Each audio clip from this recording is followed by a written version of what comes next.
I thought of posing a question to Father Thomas, and it's really for the sake of the younger generation. Why is there a need for contemplation? What is the role of turning one's attention inward? What is the purpose of meditation and contemplation? And what could we say to young people like this?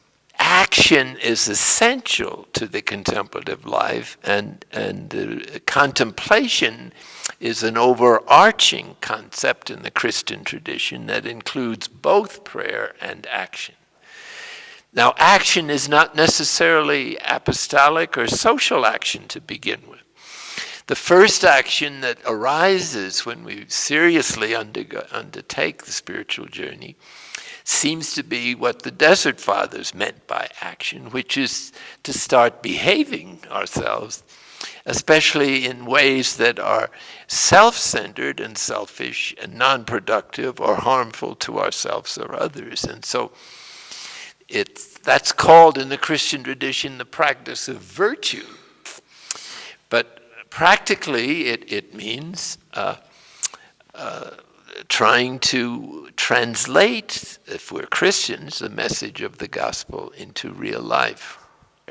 Silence opens up the unconscious. It's a kind of deep therapy, much deeper than ordinary psychotherapy. It's opening to who we really are, getting beyond the false self, and even beginning to let go of our over-identification with the particular roles or image, and so that enables the transformation to move forward and automatically frees us to take part in more and more activities without getting worn out or burnt out, which is the hazard of too much activity before we have the inner resources to deal with and accept the inevitable opposition that you'll get in any good works or in any effort. So